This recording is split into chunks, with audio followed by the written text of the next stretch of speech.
ധന്യനായ ദൈവത്തിൻ്റെ മഹത്വമുള്ള നാമം വാഴ്ത്തപ്പെടുമാറാകട്ടെ. പ്രിയപ്പെട്ട കൂട്ടുകാരെ, ജലം ജീവൻ്റെ നിലനിൽപ്പിന് ആവശ്യമായ ഘടകമാണെന്ന് നമുക്കെല്ലാവർക്കും അറിയാം. ഭൂമിയിൽ 2 ഭാഗവും നമ്മുടെ ശരീരത്തിൽ 60 മുതൽ 70% വരെയും ജലമാണ്.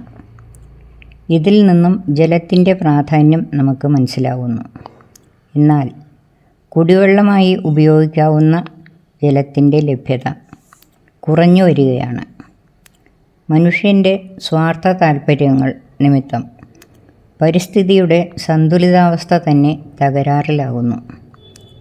അത് സകല ജീവജാലങ്ങളുടെയും നിലനിൽപ്പിനെ തന്നെ ദോഷമായി ബാധിക്കും. ആയതിനാൽ പ്രകൃതി വിഭവങ്ങൾ, ജലസ്രോതസ്സുകൾ എന്നിവ സംരക്ഷിക്കപ്പെടേണ്ടതാണ്. ഭാവി തലമുറയ്ക്കും പ്രയോജനപ്പെടേണ്ടതാണ്. ഇനി ഒരു ചോദ്യം: നമ്മുടെ നാട്ടിലെ പ്രധാന ജലസ്രോതസ്സുകൾ ഏതെല്ലാമെന്ന് പറയാമോ? കിണർ, കുളം, തോടുകൾ, അരുവികൾ, കായലുകൾ, തടാകങ്ങൾ, സമുദ്രം. വേനൽക്കാലത്തൊക്കെ നാം ധാരാളമായി വെള്ളം ഉപയോഗിക്കുന്നവരാണ്. ഭക്ഷണവും വെള്ളവും ജീവൻ നിലനിർത്തുന്നതിന്, ആരോഗ്യത്തിന് ആവശ്യമാണെന്ന് നിങ്ങൾക്കറിയാമല്ലോ. അതുപോലെ ആത്മീയമായും ബലപ്പെടുന്നതിന് ഭക്ഷണം നമുക്ക് ആവശ്യമാണ്. അതാണ് ദൈവവചനം. ജീവൻ്റെ മന്നയായ വചനം നൽകി കർത്താവ് നമ്മെ പോഷിപ്പിക്കുന്നു. അത് നമ്മെ നിത്യജീവനിലേക്ക് നയിക്കുന്നു. അതിന് കർത്താവിൻ്റെ കൃപ നമുക്ക് ആവശ്യമാണ്. ചോദിക്കുന്നതിലും നനയ്ക്കുന്നതിലും അത്യന്തം പരമായി ചെയ്തു തരുന്ന കർത്താവ് ആ ആനന്ദനദിയിലെ ജലം നമ്മെ കുടിപ്പിക്കുന്നു. സ്നേഹത്തിൻ്റെ, സത്യത്തിൻ്റെ, വിശുദ്ധിയുടെ, കൃപയുടെ ആത്മാവായ പരിശുദ്ധാത്മാവ് നമ്മെ സ്വർഗീയ കൃപയ്ക്ക് അർഹരാക്കി തീർക്കുന്നു. ഇവിടെ യേശു ഒരു ശമര്യ സ്ത്രീയുടെ പക്കൽ നിന്നും ജലം ചോദിക്കുന്നതും, എന്നാൽ അക്കാര്യത്തിലൂടെ നിത്യജീവൻ്റെ ജലം വചനം പകർന്ന് അവളെ പാപജീവിതത്തിൽ നിന്നും മോചിപ്പിച്ച് രക്ഷയിലേക്ക് കൊണ്ടുവരുന്നതുമായ സംഭവകഥ നമുക്കിന്ന് മനസ്സിലാക്കാം. പാപികളെ രക്ഷിക്കുന്ന യേശു. Jesus saves sinners. വേദഭാഗം യോഹന്നാൻ 4-ാം അധ്യായം 1 മുതൽ 42 വരെയുള്ള വാക്യങ്ങൾ ശ്രദ്ധിക്കുക. യേശു യെരുശലേമിലെ ദേവാലയത്തിൽ പെസഹ പെരുന്നാളിൽ പങ്കെടുത്ത ശേഷം ഏതാനും നാൾ യഹൂദയിൽ ശിഷ്യന്മാരോടുകൂടി സഞ്ചരിച്ച് സുവിശേഷം അറിയിച്ചു. യേശുവിൻ്റെ സാന്നിധ്യത്തിൽ ശിഷ്യന്മാർ പലരെയും സ്നാനപ്പെടുത്തുകയും ചെയ്തു. അതിനുശേഷം ഗലീലയ്ക്ക് തിരികെ പോകുമ്പോൾ ശമര്യയിൽ കൂടി യാത്ര ചെയ്തു. ശമര്യ ഗലീലയ്ക്ക് വടക്കും യഹൂദയ്ക്ക് തെക്കുമായി സ്ഥിതി ചെയ്യുന്ന ഒരു പ്രദേശമാണ്. അനന്തരം അവർ സുഖാർ എന്ന ശമര്യ പട്ടണത്തിലെത്തി. വളരെ ദൂരം നടന്നതുകൊണ്ട് അവർ ക്ഷീണിച്ചിരുന്നു. സമയം അപ്പോൾ ഏകദേശം 6-ാം മണിയായിരുന്നു. പഴയ കാലത്ത് യാക്കോബ് തൻ്റെ പുത്രനായ യോസേഫിന് കൊടുത്ത നിലത്തിനരികെ ഒരു ഉറവുണ്ടായിരുന്നു. യേശു വഴി നടന്ന് ക്ഷീണിച്ചിട്ട് അവിടെ ഉണ്ടായിരുന്ന കിണറിന് സമീപം ഇരുന്നു. ശിഷ്യന്മാർ ഭക്ഷണ സാധനങ്ങൾ വാങ്ങാൻ പട്ടണത്തിലേക്ക് പോയി. നമ്മുടെ കഥ തുടരുന്നതിന് മുൻപ് ശമര്യയെക്കുറിച്ച് നമുക്ക് മനസ്സിലാക്കാം. ശലോമോൻ രാജാവിന് ശേഷം ഇസ്രയേൽ രണ്ടായി വിഭജിക്കപ്പെട്ടു. അതിൽ ഒരു വിഭാഗത്തിൻ്റെ താമസം ശമര്യയിലായിരുന്നു. അവർ മറ്റ് ജാതികളുമായി ഇടകലർന്ന് തങ്ങളുടെ ദൈവവിശ്വാസവും പാരമ്പര്യങ്ങളും നഷ്ടപ്പെടുത്തി. അതുകൊണ്ട് യെരുശലേം ആസ്ഥാനമാക്കിയിരുന്ന യഹൂദന്മാർക്ക് ശമര്യയോട് വളരെ പുച്ഛമായിരുന്നു. അവരെ വളരെ താണവരായി കരുതിയിരുന്നു. യേശുവിൻ്റെ കാലത്ത് യഹൂദ്യയിലും ശമര്യയിലുമാണ് യഹൂദന്മാർ കൂടുതലായി താമസിച്ചിരുന്നത്. അവർ സാധാരണയായി ശമര്യയിൽ കൂടി യാത്ര ചെയ്യുകയോ അവരിൽ നിന്ന് വെള്ളമോ മറ്റ് ഭക്ഷണപാനീയങ്ങളോ സ്വീകരിക്കുകയോ ആകട്ടെ ചെയ്യാറില്ലായിരുന്നു. യേശു ശമര്യക്കാരിയുമായി സംസാരിക്കുന്നു. യേശു ക്ഷീണിതനായി കിണറിനരികെ ഇരിക്കുമ്പോൾ ഒരു ശമര്യ സ്ത്രീ വെള്ളം കോരുവാൻ വന്നു. അവളുടെ കയ്യിൽ വെള്ളം കോരുന്നതിനും കൊണ്ടുപോകുന്നതിനും ഉള്ള പാത്രങ്ങൾ ഉണ്ടായിരുന്നു. യേശു അവളോട്, "എനിക്ക് കുടിപ്പാൻ തരുമോ?" എന്ന് ചോദിച്ചു.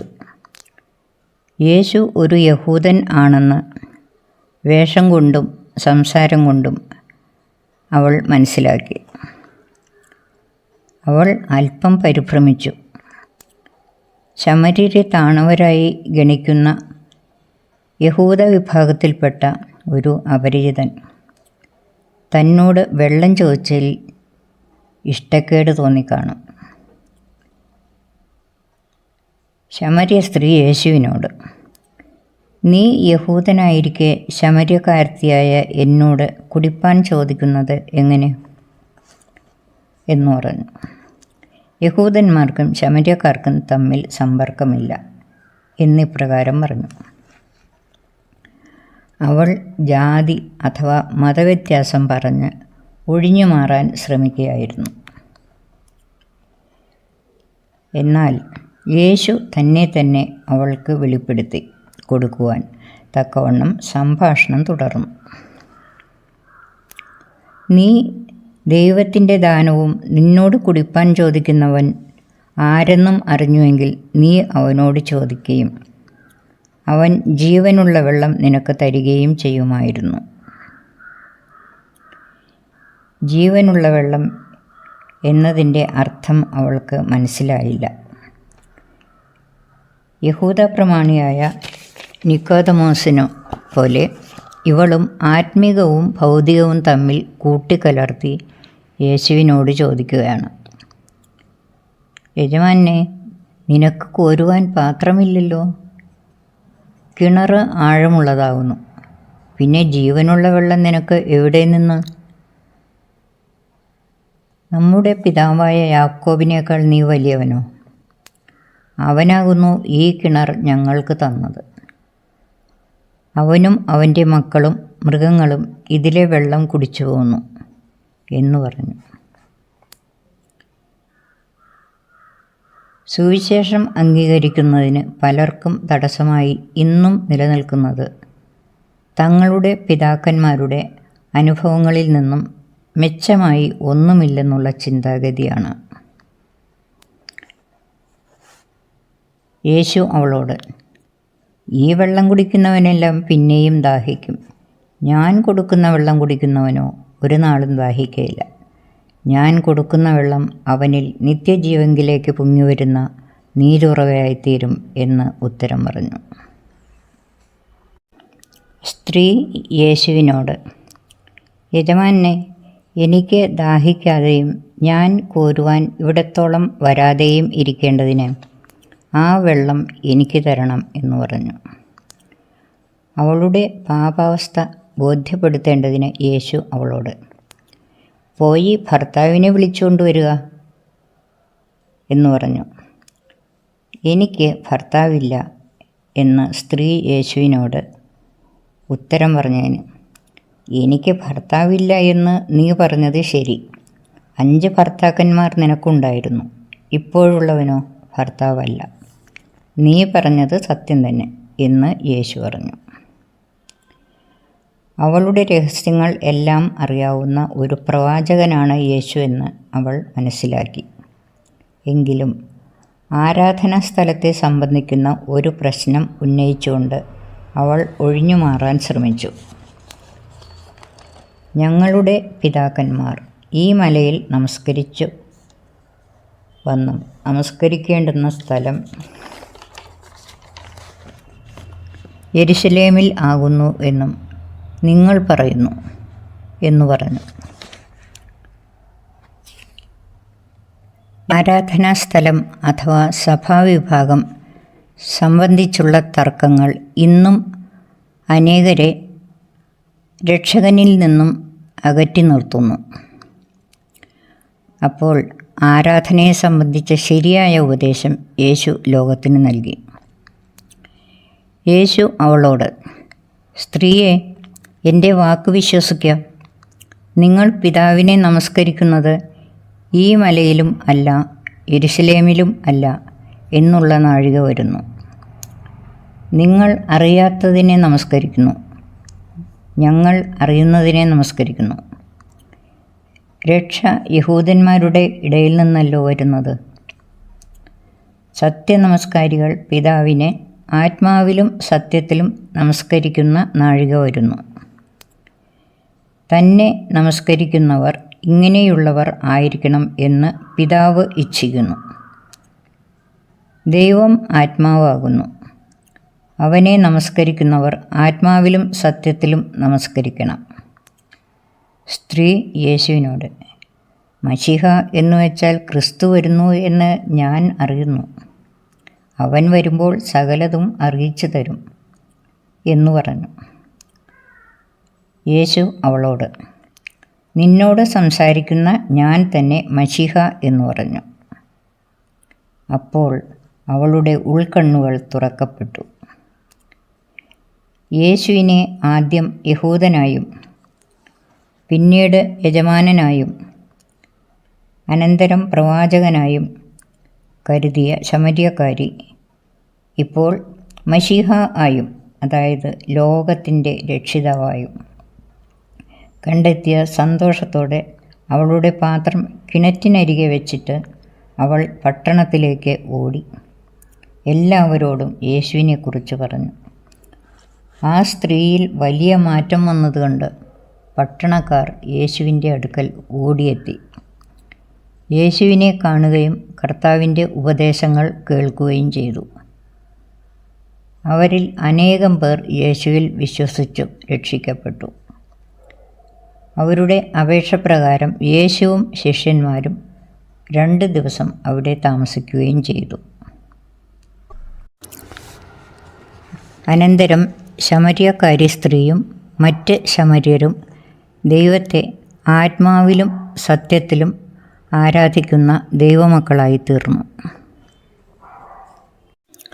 യേശു പാപികളെ മാനസാന്തരപ്പെടുത്തുകയും നിത്യരക്ഷയിലേക്ക് നയിക്കുകയും ചെയ്യുന്ന ഈ സംഭവം കൂട്ടുകാർ കേട്ട് കാണും. ഇന്നും പരിശുദ്ധാത്മാവായി കർത്താവ് ഇക്കാര്യം പ്രവർത്തിക്കുന്നു. നാം എല്ലാം ജന്മനാ കർമ്മണ പാപികളാണ്. എന്തെന്നാൽ ആദ്യ മനുഷ്യരായ ആദാം ഹവ്വമാരുടെ അനുസരണക്കേടിൻ്റെ ഫലമായി നാം എല്ലാവരും അങ്ങനെയാണ്. ഇതിനുള്ള ഏക മോചനമാർഗം ക്രിസ്തുവാണ്. യേശുവിൽ വിശ്വസിച്ച് ജീവരക്ഷ പ്രാപിക്കുന്നവരുടെ കൂട്ടത്തിൽ നാം എല്ലാം ആയിരിക്കണം എന്ന് പിതാവാം ദൈവം ആഗ്രഹിക്കുന്നു. ഈ ഭൂമിയിലെ സകല സൗഭാഗ്യങ്ങളും നശ്വരമാണ്. എന്നാൽ അനശ്വരമായ നിത്യരക്ഷ കർത്താവിൽ ആശ്രയിക്കുന്നവർക്ക് മാത്രമാണ് ലഭിക്കുക, കരുണയാൽ തന്നെ. ഇനി ഇന്നത്തെ ബൈബിൾ വാക്യം. യോഹന്നാൻ 4-ാം അധ്യായം 24-ാം വാക്യം. ദൈവം ആത്മാവാകുന്നു.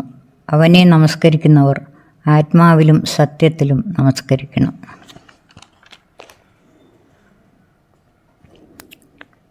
ക്ലാസ്സിൽ പങ്കെടുത്ത എല്ലാ കുഞ്ഞുങ്ങളെയും ദൈവം കൃപ നൽകി അനുഗ്രഹിക്കട്ടെ എന്ന് പ്രാർത്ഥിക്കുന്നു.